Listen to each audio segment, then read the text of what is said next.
Hi everybody, welcome to engVid.com. I'm Adam. In today's video, I want to talk to you about idiomatic language. More specifically, I want to help you understand whether it's okay to use idiomatic language in formal writing. This is especially important for those of you who are going to take the IELTS or TOEFL, but it's also important for everyone to understand what is idiomatic language. Okay, and I'm going to give you some examples and explain which ones are okay to use, which ones are not okay, plus a few other tips to help you use this type of language. So first of all, the thing to remember about idiomatic language, it doesn't mean only idioms. Idioms, sure, they're part of idiomatic language. That's where the name comes from. But phrasal verbs are also a type of idiomatic language. And some collocations can be idiomatic. So what does idiomatic mean? Idiomatic implies that when you take a bunch of words and put them together, the meaning of the new combination of words will be different than the individual words. So I'll take phrasal verbs as an example. As you must remember, phrasal verbs are a combination of a verb and a preposition. So we're going to look at cut out. Cut, verb, out, preposition.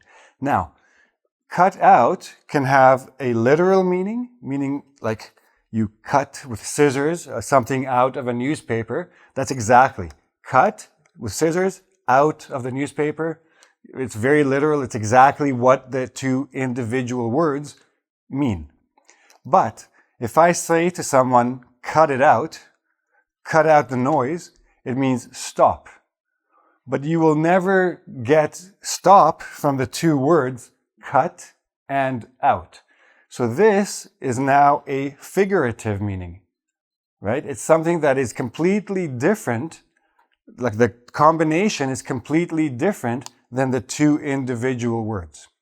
And the same applies to idioms. Now, the thing about idioms is that most idioms are figurative. There are some that are literal, but most are figurative. And collocations there are literal collocations and there are also figurative collocations. So when we're talking about idiomatic language, we're talking about expressions that create a figurative meaning. Okay? So this is very important to understand.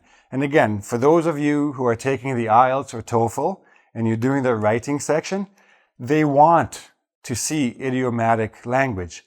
But this does not mean that you have to put a lot of idioms into your essays. In fact, you shouldn't. And I'll tell you more about that in a moment. So another thing to understand about idioms and about phrasal verbs and collocations. There are those that are okay for formal writing, and there are those that are not okay for formal writing. They're too casual, okay? So here's an example. It takes two to tango. This is an idiom. It means that you need two people to work together in order to achieve something. If you're, let's say in business situations, I have one company, you have a company, and we're a competition, but a third company is trying to get into the market. So I come to you, you're my competitor, but I say, listen, let's work together and keep this one out of the market. Don't let him come in because he will hurt both our businesses. And this guy says, no, I don't want to get involved. You do it. And I say, well, it takes two to tango. We both need to do it because by myself, I don't have enough power. Together, we can do something. Good idiom. You should definitely use it in spoken English, in business situations, in fact, even. But do not use this in writing. This is a little bit too casual, like the tango, the dancing and all that. And again, in some cases, you could probably get away with it. But the reason you shouldn't use it is A, it's a little bit informal, and B, most people will probably not use it correctly. If you're not going to be 100% sure of the meaning, or you're not sure how to fit it into your writing, don't use it. On the other hand, actions speak louder than words. This is an idiom, but it's pretty close to literal, but obviously actions don't speak, so it is figurative. Basically what this idiom means is that doing will achieve a lot more than talking about it. So if I say, oh, we should help all the homeless people in the city, that's fine. It's very easy to say.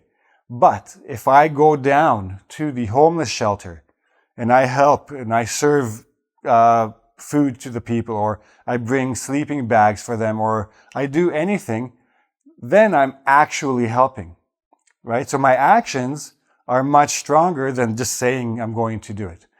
This idiom, absolutely you can use in your writing. If you can, again, just as before, you must be able to use it correctly, and you must be able to use it in the appropriate context. Simply throwing it in there just to have it there will actually hurt you, not help you. So again, we already mentioned cut out. So the literal, if you're using the literal meaning, sure, go ahead. If you're using the figurative, it's too casual. Cut out is only something you would say to somebody in a very casual way. On the other hand, there are other phrasal verbs that you can absolutely use. Get on with. If you get on with something, means you're continuing or you're starting even to do something. That's totally fine. And I'll tell you about how to choose them in a moment. Let's go to collocations. All kinds of different collocations. Do homework. So collocations, first of all, these are groups of words that just often go together, and they go together so often that people only use these combinations. They don't mix them up. So we don't say make homework. We don't say take homework. Only do homework together. And this is a literal collocation. And of course, you should use that in your writing. But that's not idiomatic. They want to see some idiomatic language. So if you learn something by heart, obviously you're not doing anything with your heart. What this means is to memorize. This is okay to write in your essay. Cut corners. So here so cut corners is a collocation. It means to take shortcuts. This is okay to use in your writing. So if we talk about a business that cuts corners, it means a little bit they're cheating. Either the consumer or the legal system if they're not doing things according to the law. Because sometimes doing things the right way is expensive. So companies sometimes cut corners. They take little shortcuts. But totally okay to use in your writing.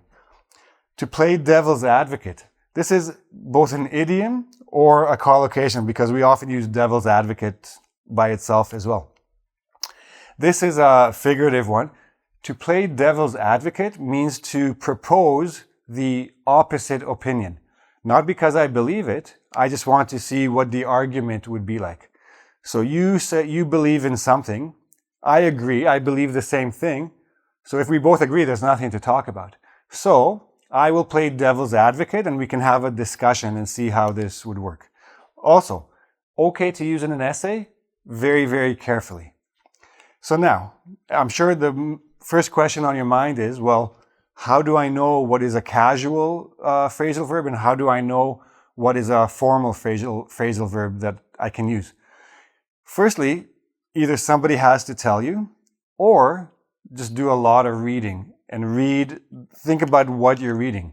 Are you reading a local, easy newspaper? They're going to be pretty casual. Are you reading a high-end newspaper? They're going to be very formal and they're going to use the proper language.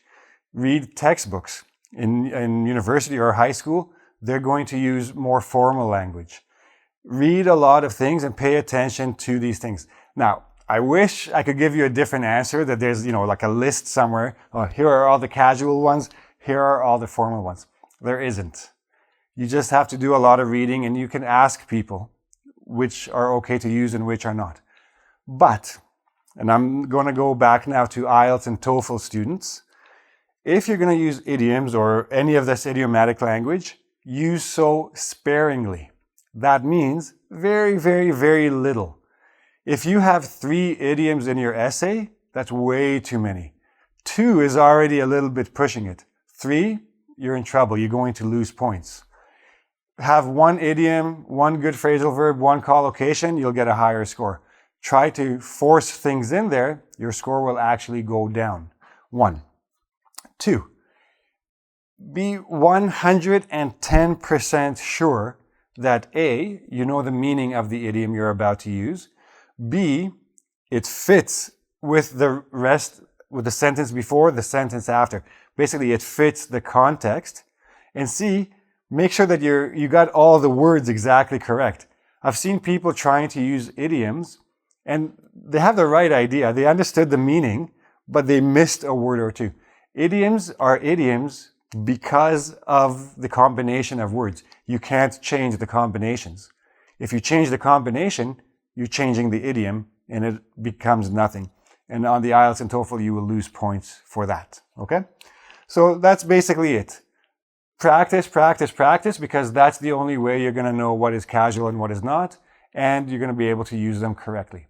But again, remember, just use very little to have effect, not to impress the examiners. So, if you have any questions about any of this, please go to engVid.com. You can ask me questions in the comment section. There's also a quiz. I'll give you a few examples of idiomatic language that you can try out, plus ask you some things about this lesson. And if you like the lesson, give me a like. Don't forget to subscribe to my channel and come back next time. Oh, there's a little bell there. You can ring that so you know when my next video is coming, and then you can come and watch and we'll have another good discussion. See you then. Bye-bye.